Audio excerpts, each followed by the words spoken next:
Rong dina sadurunge tanggal 31 Oktober 2022, bengi kuwi ing Itaewon, Korea Selatan akeh wong tumplek-blek ing dalan kanggo mengeti festival sing jenenge Halloween.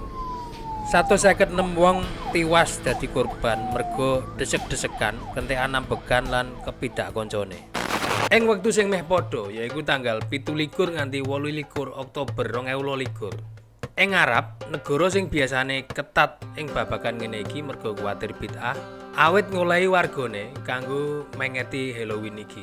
Jare malah disponsori dening negara lan acarane dipusatno ing kutha Riyadh. Ing video iki aku ora arep medharake soal Halloween lan Amerika. Nanging aku luwih wigati marang babagan budaya mistis lan lelembut sing tibake uga dialami wong ing sak donya.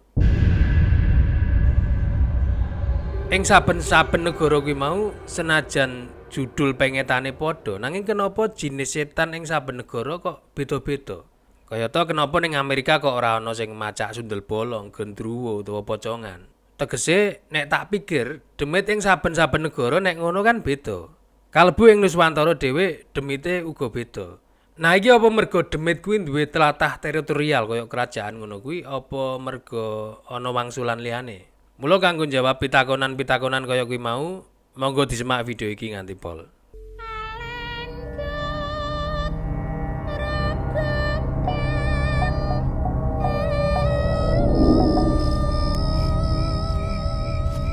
Bengi kuwi Andi mulih dhewean saka gerdu pos kampling cilik sing ana ing pojok desane. Dhewe rada mulih kewengen merga ngedhu anggone jagongan karo Anto kancane lawas. Kampunge Andi kuwi minangka kampung sing kalebu durung maju. Durung akeh lampu sing madangi dalan-dalan. Lan wit-witan gedhe uga isih akeh ditemoni ing pojok-pojok desa. Yen wayah awan, pemandangane kene apik eram. Ning nek bengi suasanane ya rada wingit. Kayata nalika Andi mlaku dhewean ing wengi kuwi. Akeh wong crita yen ing tlatah sing dilewati Andi kuwi mau panggonane gendruwo. Mula nalika lewat kono Andi komat kamit ngrapal donga karo nyepetno lakune. Sansaya cedhak dadane Andi tambah tratapan. Wit pring sing dhuwur kuwi ujug-ujug mangklung nganti tekan lemah kaya ana sing nelung. Lan samar-samar awit katon ayang-ayang ireng sing gedhe dhuwur sak dhuwure wit pring. Tanpa mikir dawa, Andi langsung mlayu sipat kuping, daya-daya iso tutuk tekan omah kanthi slamet. Nah, cerita-cerita kaya ngono kuwi mau biyen sering tak waca ing majalah langganane ibuku yaiku Panyebar Semangat lan Jayabaya. Ing Panyebar Semangat ana rubrik sing tak enteni saben minggune yaiku Alaming Lelembut. Lan ing Jayabaya uga ana sing jenenge Jagat Lelembut. Nah, babagan lelembut lan demit sing manggon ing wit gedhe iki jana ora mung kedadian ing jaman Jawa modern. Nanging jebule iki uga wis ana ket suwe. Kait jaman kerajaan Hindu, Buddha, Tantrayana nganti jaman Islam kuwi wis ana. Miturut P.J. Zoetmulder ing tulisane sing judule The Significance of the Study of Culture and Religion for Indonesia Historiography, agama kuwi kunci sejarah. Dadi awake dhewe ra iso meruhi bagian paling jero kahanan masyarakat yen ora ngerteni kapercayan utawa agama sing dianut ing masyarakat kuwi. Memedi, demit, lelembut, setan lan sak panunggalane kuwi minangka makhluk gaib, makhluk astral utawa makhluk sing ora ketok mata ning dipercayani ana dening sawijining masyarakat. Mula iki ana ing ranah kapercayan lan keyakinan.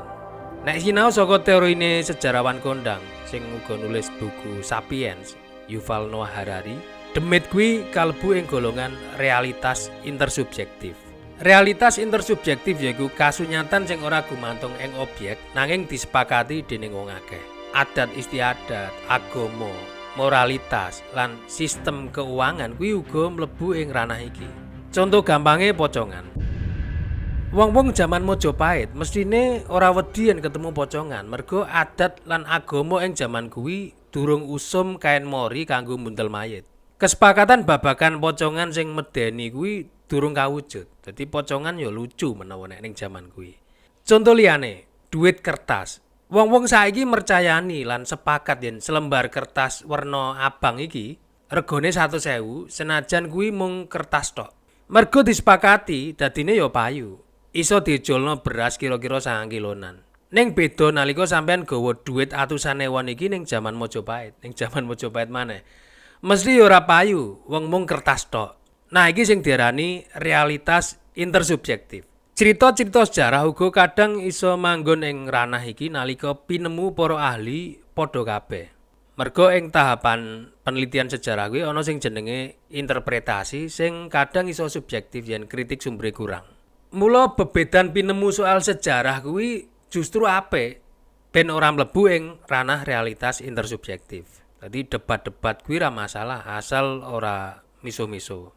Soale nek pinemune padha kabeh, ilmu pengetahuan uga ora berkembang. Kuwi sing ilmiah.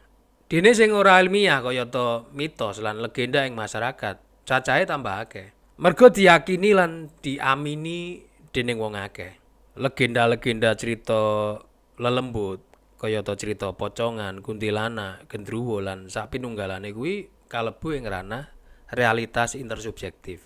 Wujude kadang ra jelas ning diyakini dening wong akeh. Film-film horor ing jaman modern uga duwe andil kanggo ngatrol popularitas pocongan, kuntilanak lan sapanunggalane. Iku ngono demit-demit sing populer ing jaman saiki. Ning aja dikira yen ing jaman biyen ra ono. Ing jaman biyen ya wis ana ning wujude beda-beda lan ngalami evolusi. Kanggo medhar babagan demit ora iso ucul saka budaya ing masyarakat. Dene budaya ing masyarakat kuwi uga ngalami evolusi miturut agama lan kapercayan mayoritas sing dianut ing jaman kuwi.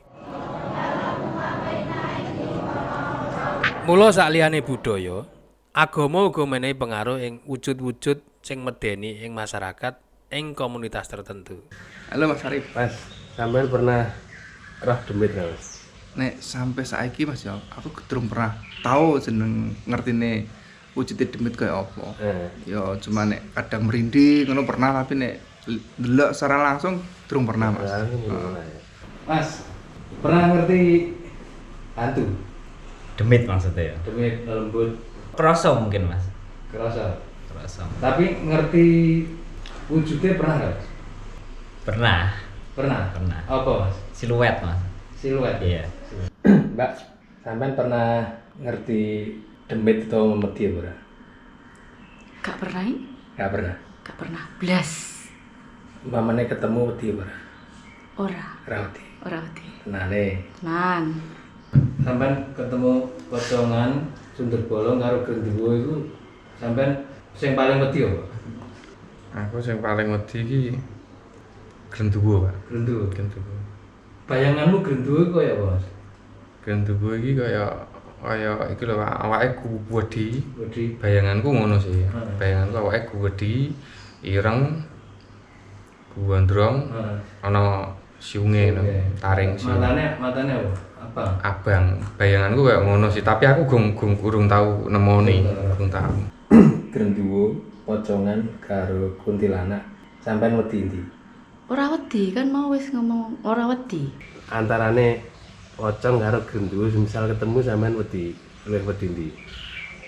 Oh, wedi gendruwo ya. Alasane no.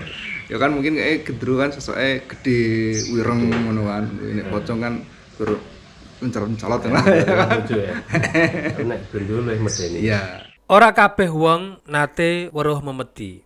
Ning wujude wis dadi kesepakatan masyarakat ing saben tlatah. Realitas intersubjektif ing babagan memedi iki disebabno merga sugesti lan visualisasi. Sugesti bakal mengaruhi pikiran, perasaan lan perilaku. Dene visualisasi bakal ngundang wujud persis kayata sing sampeyan bayangake.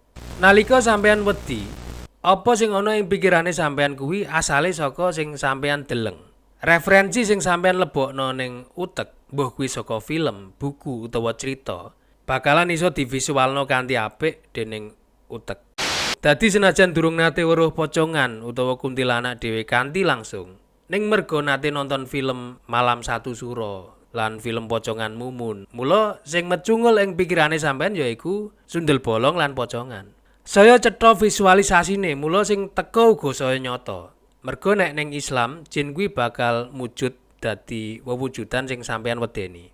Dadi senajan sampeyan playu pindah ning Inggris lah, Sing bakal mecungul lan medeni sampeyan ning Inggris kuwi ya dudu setan lokal kono. Nanging tetep pocongan. Mergo sampeyan wedine karo pocongan, dudu karo Dracula. Ing kawruh Islam, makhluk-makhluk sing diarani memedi, demit utawa lelembut kuwi kalebu ing makhluke pangeran saka golongan jin. Jin kuwi kalebu makhluk gaib. Dene gaib ora mung jin tok, malaikat kuwi uga gaib. Saka pengajian sing tak meloki kayata Gus Bahak lan Kiai Quraisyihab, kanthi harfiah jin kuwi iso dimaknani sing singitan utawa sing ndelik utawa sing ora ketok. Janana janin janna. Nah, contone nalika isih ning jero wetenge simbok, awake dhewe diarani janin. Kuwi saka basa Arab, merga durung ketok. Nah, jin kuwi sing ora ketok. Padha-padha makhluke pangeran ning ora ketok. Banjur apa bedane karo setan? Setan kuwi tembung sifat, dene jin kuwi tembung benda, kata benda. Jin kuwi digawe luwih dhisik timbang menungso. Jin kuwi makhluk, setan kuwi sifat. Adi mbiyen nalika ing wiwitan Nabi Adam diciptakake dening Gusti Allah, ana makhluk saka golongan jin sing diarani iblis. Nah, jin aran iblis iki sombong lan ngrasa luwih dhuwur derajate tinimbang menungso. Ora gelem nderek dawuhe pangeran kanggo sujud utawa hormat marang Nabi Adam. Iblis duwe anak turun sing uga saka golongan jin. Nah, jin sing nggodha menungso kuwi diarani setan. Mergo sifate sing adoh saka rahmate Gusti Allah. Ngadoh dhewe. Nanging ora kabeh jin kuwi mlengkar, ana uga jin sing beriman. Sing beriman aman-aman wae, ning sing mlengkar iki kadang sing seneng nyamar ing imajinasine menungso ben wong-wong dadi luwih wedi marang dheweke, wedi marang jin tinimbang wedi marang sing gawe urip. Kadang jin uga menehi pitulungan marang menungso jalaran pusaka utawa pesugihan. Ning pungkasane dheweke sing dadi ndorone lan menungso sing ora kuat iman dadi pendereke. Ya kuwi mau kabeh pancen tipu muslihate jin sing mlengkar. Menungso umume kuwi jane ora iso ndelok wujude jin sing asli. Sing iso weruh jin ing wujud asline mung para nabi lan rasul. Menungso awam mung iso ndelok wujud jin saka imajinasine dhewe-dhewe. Mergo jin iso membo-membo dadi wujud sing dikarepno menungso. Iso wujud kewan, iso wujud menungso liya sing mbok kenal, utawa wujud sing gegirisi kayata sundel bolong, gendruwo, pocongan lan sapinunggalane. Mula iku demit utawa hantu ning luar negeri lan Indonesia wujude uga beda. Mergo imajinasine komunitas siji lan liyane uga beda. Variasi wujud memedi ing saben tlatah kuwi gumantung saka kesepakatan babakan sing diwedeni ing tlatah kasebut. Miturut guruku Swargi Mbah Yai Mukhtar Amin, jin kuwi uga iso ketok sing asale saka wujud napsune awake dhewe sing paling gedhe. Jadi nek sebatas tengkorak misalnya, kayak sebatas ulo misalnya, itu ndak apa-apa. Terus kayak kewan sing sangat lembut misalnya, mbok kayak nang awak gembrayah kayak semut dan sebagainya itu biasa. Itu nafsu kita sendiri sebenarnya. Timbulnya dari diri kita sendiri pada waktu itu. Nah, saiki kan akeh cerita, ana wong ketemu pocongan, ketemu grunduwo utawa ketemu kuntilanak. Nah, banjur sing kerep diceritakno wong-wong kuwi jana apa? Ya kuwi jin ning dudu wujud asline. Kuwi minangka kasil saka sugesti lan visualisasine awake dhewe. Saliyane sugesti lan visualisasi, realitas intersubjektif iki uga disebabno masalah budaya sing banjur dadi genetik komunal. Contone ing jaman biyen tibake budaya leluhur awake dhewe uga wis duwe rasa wedi marang lelembut, marang babakan gaib, marang memeden. Mula rasa wedi iki kerekam ing uteke wong-wong akeh ing jaman dhisik lan tumurun ing anak putune dadi genetik komunal. Saka budaya dadi genetik. Mula nek sampean wedinan kuwi ora 100% salahe sampean, ning uga ana salahe mbah-mbahe sampean. Mergo nate wedi karo memedi. Cara medote piye? Ya aja jereh. Ben anak turune sampean mengko uga ora jireh. Ora usah wedi marang memedi, ben anak turune sampean uga mengko ora wedi marang memedi. Nah, saiki umpamane senajan wis ora wedi, lah kok ana pocongan sing nekat mecungul, ya ora masalah. Iki malah iso dadi nambah keimanane awake dhewe. Mergo kuwi bukti nyata yen makhluk gaib ciptaane pangeran kuwi ancen ana.